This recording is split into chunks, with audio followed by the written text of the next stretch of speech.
l'opposition républicaine congolaise, par nous représenter, salue cette initiative de son Excellence Monsieur le Président de la République de faire un appel à toutes les forces vives de la nation afin de pouvoir créer la cohésion nécessaire en ce moment pour mettre fin à l'insécurité, à la guerre d'agression dont est victime notre pays.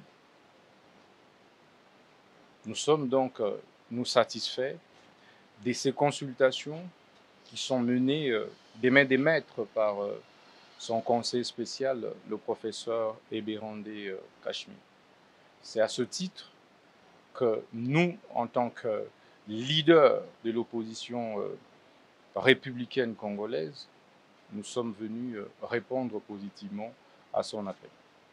Pour nous, il faut d'abord écarter la problématique du partage de postes de responsabilité. Parce que le pays est en danger, il est plutôt nécessaire que nous nous concentrions sur des solutions structurelles qui nous permettent de sortir de cette situation de crise.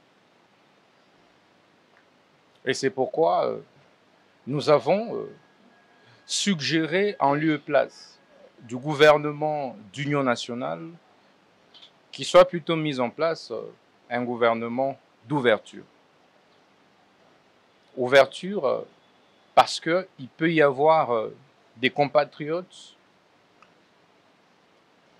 talentueux et pris du patriotisme qui puissent accepter justement de servir la République en cette période de crise. Et qu'il n'est pas question aujourd'hui de tourner autour des critères comme celui lié au poids politique. Parce que nous devons régler une situation inédite. C'est la guerre qui sévit dans la partie est du pays. Les critères qui doivent prévaloir, c'est donc la compétence, le patriotisme et surtout la loyauté envers la République. Et de ce point de vue, le plus important, c'est de maintenir, je veux dire, l'architecture gouvernementale actuelle, avec la première ministre actuelle, Judith Suminwa, mais ajouté par des réaménagements techniques, quelques membres, pour ne pas casser l'élan du travail qui se fait déjà. Sinon, nous allons passer de l'éternel recommencement à l'éternel recommencement. Ça ne sert pas le pays. Ici, il ne s'agit pas de la politique des hautes toits des lacs que je m'y mette. Je pouvais dire, oui, en tant que chef de file de l'opposition, il faut plutôt me nommer moi Premier ministre, etc. Mais ce n'est pas ça le plus important. Ce n'est pas ma personne qui pourra résoudre la question d'insécurité qui est à l'est du pays.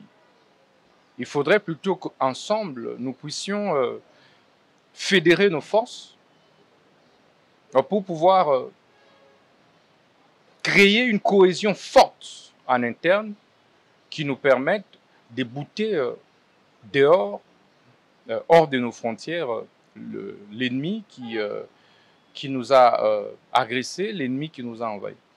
Comme je l'ai dit, il s'agit des réaménagements techniques que nous proposons. Ça veut dire en gardant la structure actuelle. En lieu et place de penser que c'est en faisant un gouvernement de 100 membres que les problèmes seront résolus, ou des 30 membres, là n'est pas le problème.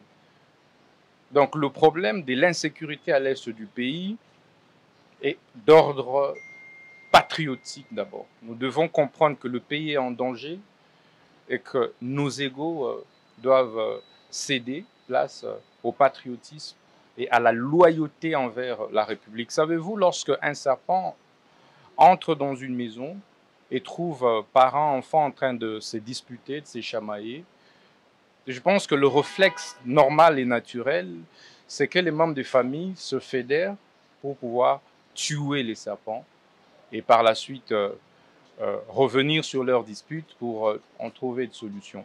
Et donc nous sommes exactement dans la même situation. Il ne faudrait pas dire, moi je ne veux pas tuer parce que tel m'a insulté, etc.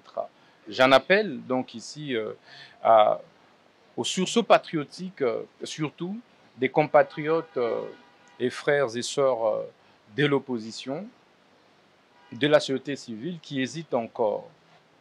Ça ne sert à rien de pouvoir externaliser nos problèmes. Ici est le lieu et le cadre par excellence pour que nous puissions discuter et formuler des propositions concrètes. On ne réglera pas le problème de l'insécurité à l'est du pays en faisant la politique de haute toit dès là que je m'y mette. Parce que ceux qui vont également partir pourront être frustrés. Donc ce n'est pas ça le problème. Donc nous allons alors aller de frustration en frustration. Il faut nous regarder en face pour nous dire la guerre qui sévit à l'Est nécessite la cohésion et que des propositions, s'il y a, autant mieux venir les déposer auprès de l'envoyé spécial du chef de l'État à cet effet. Et c'est pourquoi j'insiste, je réitère mon appel à toutes les forces vives politiques et sociales de la nation, nos frères et sœurs de l'opposition politique, de pouvoir vraiment privilégier l'intérêt supérieur de la nation. Parce que si l'ennemi venait à nous arracher toute la République, nous ne saurons plus où faire l'opposition et nous ne saurons plus où gouverner. D'abord, le problème, ce n'est pas un problème interne entre Congolais. Ici, il s'agit de l'agression rwandaise. C'est un pays étranger qui a décidé d'agresser notre pays. Et il ne faudrait pas que nous donnions l'impression au monde qu'il ne s'agit pas d'une agression étrangère, mais plutôt d'un problème intercongolais. Ici, ce sont des militaires rwandais qui ont franchi les frontières congolaises et se sont retrouvés sur les territoires congolais, en l'occurrence à Goma, à Bukavu, à Rutshuru. Et que de ce point de vue, il est nécessaire que nous puissions tous parler le même langage, des quelques bords que nous puissions être. Parce que le président Tshisekedi va passer. Par ailleurs, il n'a jamais violé de constitution. Il n'a jamais violé de loi. Il n'a jamais déclaré qu'il ferait 100 ans au pouvoir. Il n'a jamais dit qu'il n'y aurait pas organisation des élections dans le prochain quinquennat. C'est pour dire en réalité que l'appel du président de la République répond à l'impératif de trouver la paix dans la partie du pays, de trouver donc à travers cette quête de la paix une fédération, une synergie de force, que nous puissions tous nous transcender nos clivages partisans à l'issue des élections de 2023 pour que nous abordions la problématique de l'insécurité dans la partie du pays avec courage. Je rappelle que c'est une question qui ne date pas d'aujourd'hui.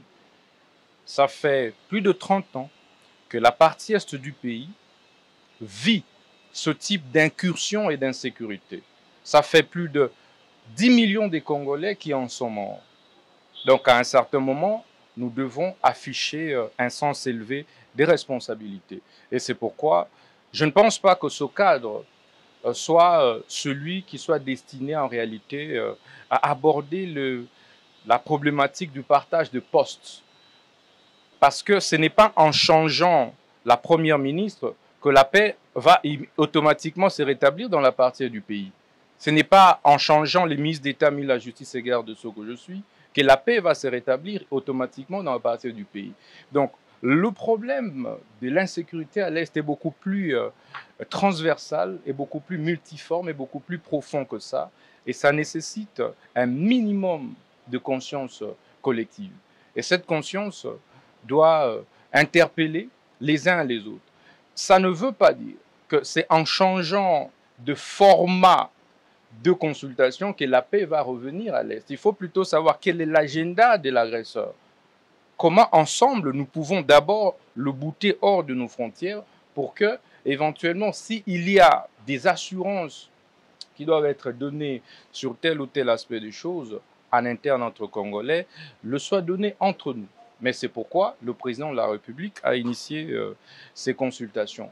Nous pensons qu'à l'état actuel des choses, le peuple congolais attend que nous puissions, nous acteurs politiques, de l'opposition comme de la majorité, de la société civile, trouver définitivement des solutions structurelles aux problèmes d'insécurité et non apprendre que nous nous réunissons pour que voilà, 50% des membres du gouvernement soient accordés à l'opposition, 50% à la majorité ou 40, 20 sociétés civiles. Ça, on va une fois de plus retomber dans les mêmes erreurs du passé.